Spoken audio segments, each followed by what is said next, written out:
तो आप सभी लोगों का सफलता कोचिंग के क्लास में स्वागत है। आज हम लोग 10th क्लास का जो संस्कृत है, संस्कृत का पहला जो चैप्टर है मंगलम पाठ, जिसके रचयिता महर्षि वेद व्यास हैं।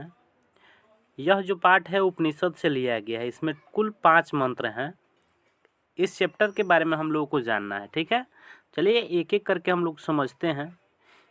यानी कि पहले हम लोग इसका अर्थ समझेंगे या फिर व्याख्या समझेंगे, यानी दोनों समझना है हम लोगों को। तो चलिए शुरू किया जाए। तो बता दें आप लोगों का पहला जो आप लोगों का इसमें श्लोक है यानी मंत्र जो है, हिरण्मयेण पात्रेण सतस्य पीहितम मुखम तत्वम पुसन पावृणु सत्य धर्माय दृष्टये। इसका मतलब हुआ, इसका अर्थ हम सबसे पहले आप लोगों को बता दें कि इसका अर्थ क्या होगा, ठीक है। फिर इसका व्याख्या समझेंगे लोग। तो पहले अर्थ हम समझते हैं। इसका अर्थ होता क्या है। इसका अर्थ हुआ, हे प्रभु, सत्य का मुख सोने जैसा आवरण से ढका हुआ है, इसलिए सत्य धर्म की प्राप्ति के लिए इसको त्याग दें, तभी सत्य धर्म की प्राप्ति संभव है। तो इसका आप लोग अर्थ समझ गए। अब इसका हम लोग व्याख्या समझते हैं। इसका व्याख्या कैसे करेंगे। तो इसका व्याख्या करना है तो सबसे पहले हम लोगों को बताना होगा कि ये किस उपनिषद से लिया गया है। तो देखिए इसका व्याख्या करेंगे तो प्रस्तुत श्लोक हमारी पाठ्य पुस्तक संस्कृत के प्रथम पाठ मंगलम के ईशावास्य उपनिषद से लिया गया है। यानी कि उपनिषद का नाम बताना जरूरी होता है। व्याख्या करने के लिए जब दे देगा श्लोक का, अर्थ लिखने के लिए देगा तो सिर्फ अर्थ लिख के छोड़ देंगे, लेकिन व्याख्या करने के लिए देगा तो ये बताना होगा कि प्रस्तुत श्लोक हमारी पाठ्य पुस्तक संस्कृत के प्रथम पाठ मंगलम पाठ के ईशावास्य उपनिषद से लिया गया है। इस श्लोक के माध्यम से हमें यह बताया गया है कि सत्य का मुख सोने जैसा आवरण से ढका हुआ है। विद्वान लोग भी माया मोह में पड़कर सत्य को छुपाए हुए हैं। सत्य धर्म की रक्षा के लिए आप उसे हटा दें या उसका नाश कर दें, जिससे हम लोग सत्य धर्म को देख सकें। चलिए अब अगला श्लोक को हम लोग देखते हैं। जो अगला श्लोक है आप लोगों का दूसरा श्लोक है, अणोरणीयान महतो महीयान आत्मास्य जंतोर्निहितो गुहायाम तम कतुः पश्यति बीत शोको धातु प्रसादमात्मन हितमनात्मनः। इसका श्लोक का मतलब, ये जो मंत्र जो दूसरा दिया गया है, इसका हम लोग अर्थ समझते हैं। इसका अर्थ होगा, जीवों की हृदय रूपी गुफा में सूक्ष्म से सूक्ष्म और बड़ा से बड़ा आत्मा निवास करती है, जिसे मंद बुद्धि वाला मानव भी आत्मा की महानता को देखकर शोक रहित होकर के क्या कर सकता है, देख सकता है। यानी आत्मा की महानता को देखकर शोक रहित हो जाता है। आप लोगों को बता दें कि जो मंद बुद्धि वाला भी व्यक्ति है, मानव है, वह आत्मा की महानता को देखकर जब देखेगा आत्मा की महानता को, तो वह शोक रहित हो जाता है, यानी कि टेंशन फ्री हो जाता है। चलिए इसकी व्याख्या को देखा जाए, समझा जाए। तो हमने बताया कि व्याख्या कैसे करना है। तो व्याख्या करना है इसका, तो व्याख्या के लिए सबसे पहले बताना होगा कि किस उपनिषद से लिया गया है। तो प्रस्तुत श्लोक हमारी पाठ्य पुस्तक संस्कृत के प्रथम पाठ मंगलम के कठोर उपनिषद से लिया गया है। विद्वानों के द्वारा कहा गया है कि मनुष्य के हृदय में छोटी से छोटी और बड़ी से बड़ी आत्मा निवास करती है।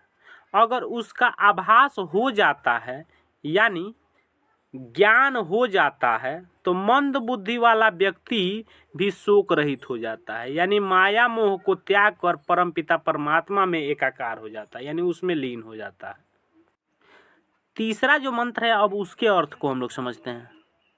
श्लोक है, सत्यमेव जयते नानृतम सत्येन पंथा विततो देवयानः येनात्क्रमत्स्यो हयाप्त कामा यत्र तत् सतस्य परम निधानम।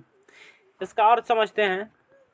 इसका अर्थ होता है, सत्य की ही जीत होती है, असत्य यानी कि झूठ की नहीं। सत्य के द्वारा ही देवताओं का मार्ग विस्तारित होता है। जहाँ ऋषिगण ब्रह्मा ज्ञान तक पहुँचना चाहते हैं, उस सत्य से बड़ा कुछ नहीं, सत्य ही परम निधान है। ठीक है, यानी कह सकते हैं कि उस सत्य से बड़ा कुछ नहीं, सत्य ही परम निधान है, सबसे अच्छा है।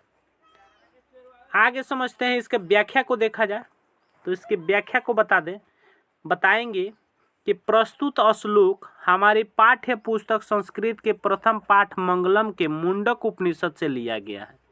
इसमें ऋषि द्वारा बताया गया है कि सत्य ही एक ऐसा सत्य है जिसे कोई झुठला नहीं सकता है।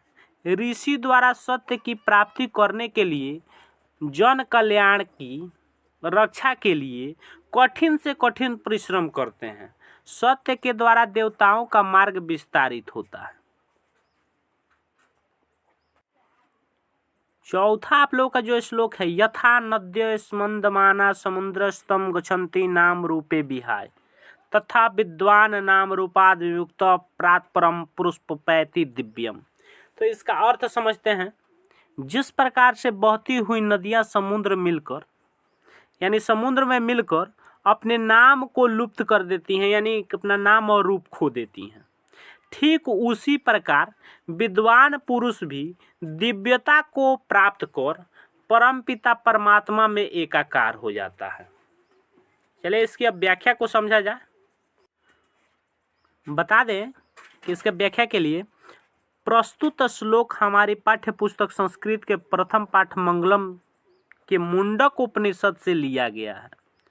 ये मुंडक उपनिषद से लिया गया। इस श्लोक में हमें बताया गया है कि जिस प्रकार नदियों को समुद्र में मिलकर उनके अस्तित्व का पता नहीं चलता है, यानी अपने मन से विमुक्त हो जाती हैं, ठीक उसी प्रकार विद्वान लोग भी जब परम पिता परमात्मा से साक्षात्कार हो जाते हैं, यानी उनका साक्षात्कार हो जाता है, यानी उसमें मिलने के बाद वह माया मोह को त्याग कर परम पिता परमात्मा में एकाकार हो जाते हैं, यानी कि उनकी भक्ति में लग जाते हैं। अगला जो श्लोक है, मंत्र है पांचवा, वेदा महतम पुरुषम महात्म आदित्य वर्णम तमसः प्रस्तात तमेव विदित्वाति मृत्युमेति नान्यः पंथाद विदेयनाय तथा विद्वान नाम रूपाद विमुक्तः परात्परम पुरुषमुपैति दिव्यम। इस श्लोक का अर्थ समझते हैं। सबसे पहले इस मंत्र का अर्थ समझते हैं कि जैसे हम लोग अंधकार के बाद सूर्य को देखते हैं, वैसे ही वेद महान पुरुष के समान है। वेद को जानकर मृत्यु पर भी विजय प्राप्त किया जा सकता है। इसके सिवा कोई अन्य मार्ग नहीं है। अगर जानते हो तो बताओ, अर्थात वेद ही सत्य है, बाकी सब असत्य है। अब इसकी समझते हैं व्याख्या को। व्याख्या समझते हैं। प्रस्तुत श्लोक हमारी पाठ्य पुस्तक संस्कृत के प्रथम पाठ मंगलम के श्वेताश्वतर यानी जो है उपनिषद से लिया गया है। श्वेताश्वरोपनिषद से लिया गया है। इस श्लोक के माध्यम से वेद स्वरूप यानी ईश्वर की चर्चा किया गया है। इस श्लोक के माध्यम से हमें यह बताया गया है कि वेद की ज्ञान की प्राप्ति करने वाला ही मोक्ष की प्राप्ति करता है। अतः यही एक ऐसा मार्ग है जहाँ मोक्ष की प्राप्ति होती है। इसके सिवा कोई अन्य मार्ग नहीं है। अगर जानते हो तो बताओ।